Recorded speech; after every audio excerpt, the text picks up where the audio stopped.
জানেন, এখন খবরগুলো দেখলেই কীরকম ভয় হচ্ছে। জানি না শেষ পর্যন্ত কি হবে। আমাদের দেশের জ্বালানির অবস্থার কথা বলছি। তাও চেষ্টা করছি যে এমন ধরনের রান্নাগুলো করতে যাতে গ্যাসের কিছুটা সাশ্রয় হয়, আর একই সঙ্গে প্রোটিন, ফাইবার এগুলোও একটা রান্নার মধ্যেই হয়ে যায়, যাতে একটা তরকারি দিয়েই ভাতটা অন্তত খাওয়া হয়ে যায় আর পুষ্টিগুণটাও বজায় থাকে। তো টবে কয়েকটা কুমড়ো শাক হয়েছিল, সেখান থেকে অল্প একটু কুমড়ো শাক তুলে নিচ্ছি। এই রান্নাটা কিন্তু লাউ শাক দিয়েও খুব ভালো হয়। আজকের রান্নাতে আমি দুই ধরনের ডাল ব্যবহার করছি, মসুর ডাল আর মুগের ডাল। আপনারা যে কোনো একটা ডাল দিয়েও করতে পারেন।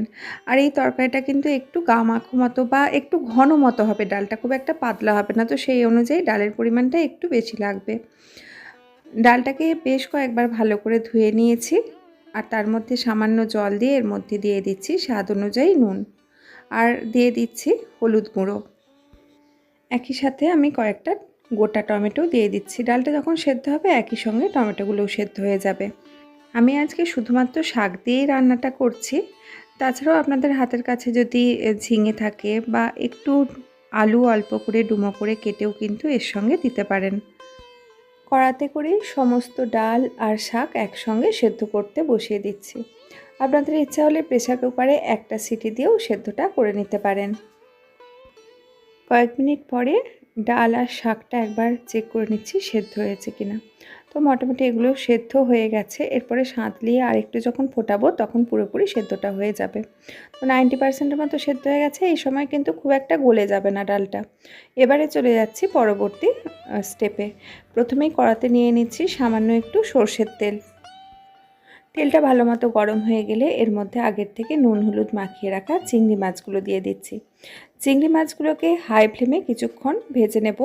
তবে খুব বেশিক্ষণ চিংড়ি মাছ ভাজবো না, কারণ চিংড়ি মাছ আপনারা সবাই জানেন যে খুব বেশিক্ষণ ভাজলে ভেতরের যে মাংসালো অংশটা সেটা একটু শক্ত রাবার টাইপের খেতে হয়ে যায়। বড়জোর 1 থেকে 1.5 মিনিট একটু নাড়াচাড়া করে চিংড়ি মাছগুলো যখনই লালচে রঙটা চলে আসবে এগুলোকে তুলে নিচ্ছি। মাছগুলো তুলতে তুলতে আপনাদের সঙ্গে আরও একটা কথা শেয়ার করে নিই। মাছের আরও বিভিন্ন ধরনের যে রেসিপিগুলো সেগুলো আমার ডেসক্রিপশান বক্সে দেওয়া থাকবে।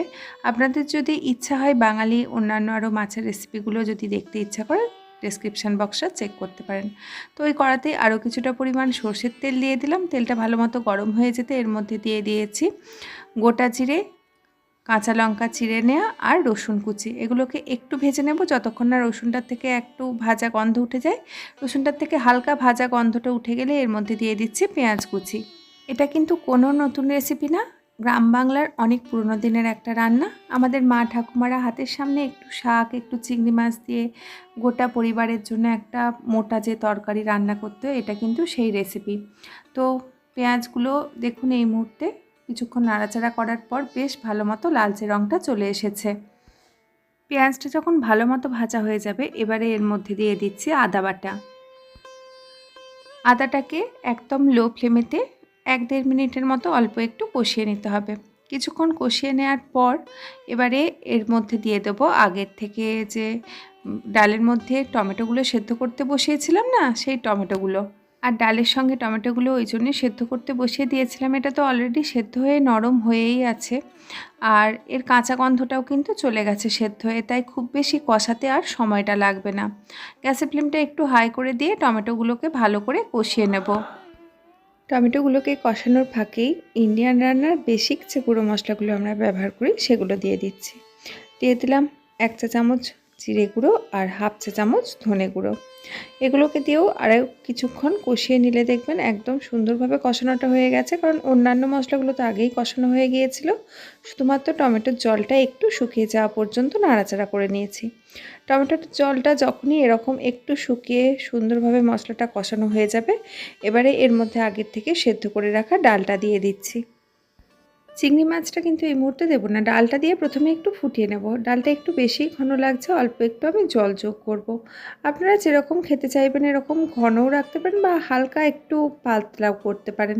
তো আমি অল্প একটু জল দিয়ে দিলাম। এবারে ডালটাকে সব মশলার সঙ্গে একদম হাই ফ্লেমেতে 3-4 মিনিট টকবক করে ফুটিয়ে নেব, তাহলে সমস্ত মশলার স্বাদটা ভালোভাবে ডালের মধ্যে চলে আসবে।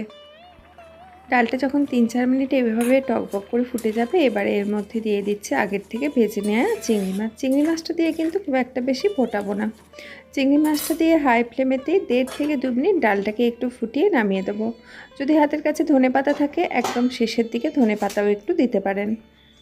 চিংড়ি মাছ দিয়ে ডাল একদম খাওয়ার জন্য রেডি।